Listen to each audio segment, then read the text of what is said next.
Саламатсыңарбы урматтуу жалпы республикалык тестке даярдануу боюнча курстун угуучулары. Бүгүн силер менен кайрадан жалпы республикалык тестирлөөгө даярдануу сабагында кездешип отурабыз.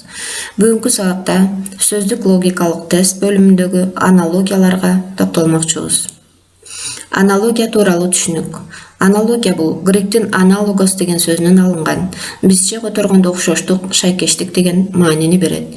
Демек, сөздүн өзү айтып тургандай, биз бул бөлүмдө буюмдар, кубулуштар, сезимдер жана башка түшүнүктөр арасындагы өз ара байланыштарды, ал байланыштар кайсылар? Окшоштук, айырмачылык, жеке мүү же өзү, милдет, ирет, курамын аныктай билүү жана таба билүү шык жөндөмүн баалайт. Мурунку сабакта кеп кылгандай, аналогия бөлүмү боюнча 20 суроо келет. Ал окуучунун логикалык ой жүгүртүү деңгээлин жана сөз байлыгын текшерет.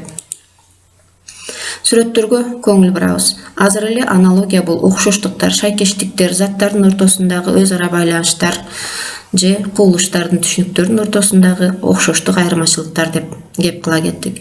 Бул сүрөттө узун жана кыска бойлуу баланын сүрөтү, ал эми бул жерде кичине жана чоң алманын сүрөтү турат. Бул бири-бирине шайкеш келбеген эки көрүнүштү кандай байланыш жакындатат? Демек, бул карама каршы байланышы, антонимдик байланыш. Узун, кыска, чоң жана кичине. Ал эми кийинки сүрөттө күндүн ысыгы жана өрт тууралуу сүрөт турат. Бул эки сүрөттүн ортосунда кандай байланыш бар? Карап көрөбүз. Себеп натыйжа. Демек, себеп күндүн ысыктыгы, натыйжа өрт. Ал эми бул сүрөттө өзүбүз көрүп тургандай жумуртка, каймак май, туз, сүт, шекер, ун сыяктуу азык түлүктөр турат. Булар менен торттун, ширин таамдын ортосундагы байланыш эмнеде? Бүтүн, бөлүк же болбосо заттын курамы. Торттун курамы мына ушул азык түлүктөрдөн турат. Кийинки сүрөткө көз чаптырабыз. Жыгач уста. Ал эми бул жерде биздин ар бир үйдө болуучу шаймандар, балка, ара жана башка шаймандар турат. Бул экөөнү байланыштырган байланыш уста жана анын шайманы. Кийинки сүрөткө көңүл бурабыз. Тараза жана килограмм ташы турат. Бул экөөнүн ортосундагы байланыш шайман жана анын милдети. Демек, тараза менен биз килограммдап ченейбиз. Ал эми кийинки сүрөттө уста жана стол. Бул экөөнүн ортосундагы бириктирген байланыш бул уста жана анын милдети. Демек, бул стол жыгач устанын колунан чыккан өндүрүлгөн заты. Демек, устанын милдети стол жасоо деп түшүнсөк болот. Жалпылык жана жекелик. Бул жерде биз жашылчалар деп атайбыз дагы, жекелик катары капуста, баклажан, пияз, сабиз, картошка сыяктуу ар бирин өзүнөн атайбыз. Бул байланыштагы биздин аналогияларда кездешет. Жалпы республикалык тестирлөөдөгү көп кездешкен аналогияларга көңүл бурабыз.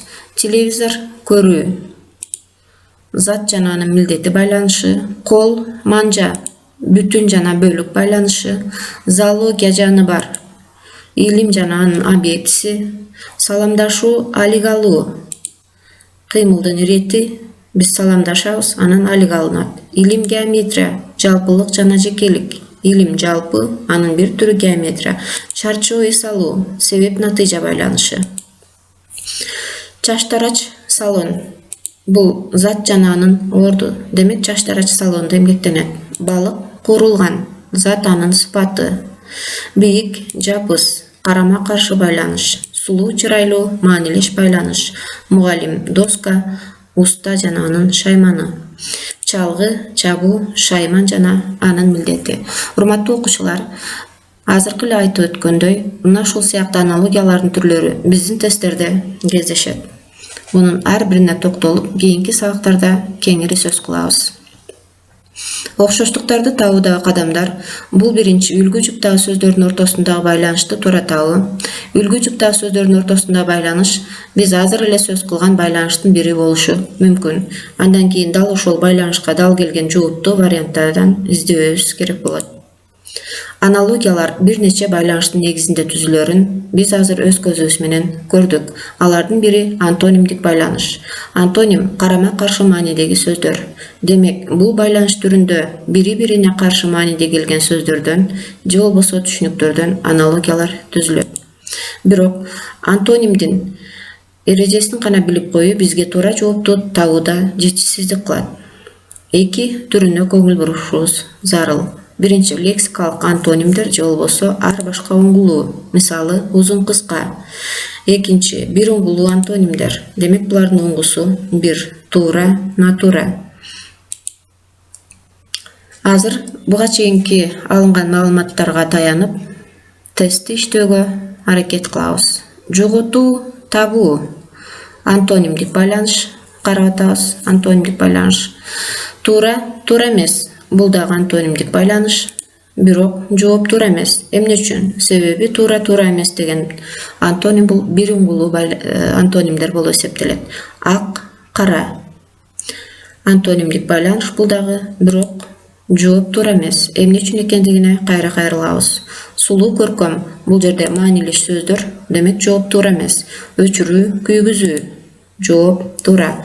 Ак, кара жана өчүрүү, күйгүзүү деген эки туура жооптун ортосунан ынанымдуусу өчүрүү, күйгүзүү. Себеби эталондук жупта биринчи сөз негативдүү маанайды жаратып турат, жоготуу. Ал эми ак, кара дегенде ак бул позитивдүү маанайды жаратат. Ал эми өчүрүү деген жерде дагы негативдүү маанайдагы сөз биринчи келгендиктен мына ушул жооп туура катары кабыл алынат.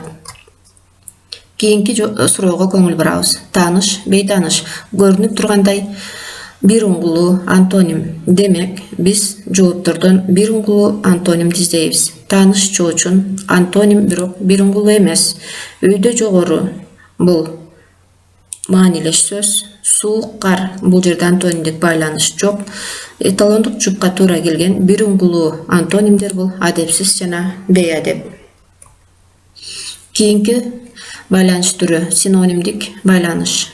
Синоним маанилеш, мааниси бирдей же жакын сөздөр. Бул байланыштын түрү маанилеш сөздөр же түшүнүктөрдөн түзүлөт. Антонимдер сыяктуу эле биз синонимдин түрлөрүнө көңүл буруубуз зарыл. Толук синонимдер, толук эмес синонимдер жана контексттик синонимдер. Эскерте кетчү маалымат: контексттик синонимдер аркылуу уюшулган байланыштар аналогияларда кездешпейт. Толук синонимдер бул бири-бирин толук бойдон алмаштыра алган сөздөр, ажарлуу, чырайлуу. Толук эмес синонимдер бул айрым учурда бири-бирин толук бойдон алмаштыра албай калган синонимдер. Мисалы үчүн, таза адам, таза үй деген сүйлөмдө таза деген сөздү биз тунук деген синоним менен алмаштыра албайбыз. Ал эми кызым, көпөлөгүм. Айрым учурда биз кызым деген сөздүн ордуна көпөлөгүм деген сөздү колдонобуз, бирок бул экөө синоним эмес. Ошол себептүү булар контексттик синонимдер деп аталат. Суроолорго көңүл бурабыз. Ажарлуу, чырайлуу. Буну карай турган болсок, толук синоним. Демек, жооптон биз толук синонимди издейбиз. Тунук, кир синоним эмес. Таза, сүртүү. Бул синонимдик байланыш жок. Сүйүү, сезим. Бул жерде дагы маанилеш сөздөр жок.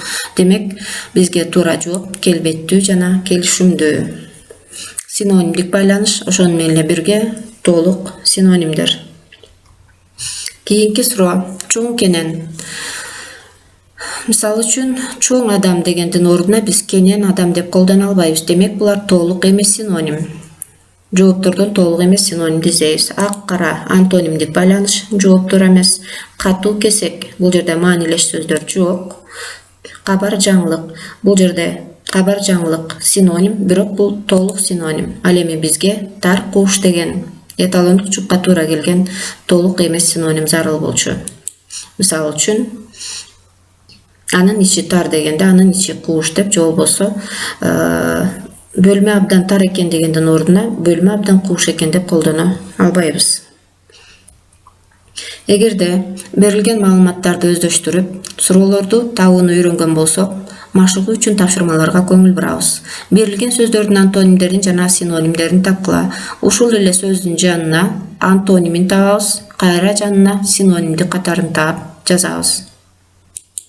Ал эми үйгө тапшырма. Силерге жөнөтүлгөн шилтеме менен Multirock сайтындагы тестти иштеп, өз дареметибизди, өз күчүбүздү жана бүгүнкү теманы кандай өздөштүргөнүбүздү биле алабыз.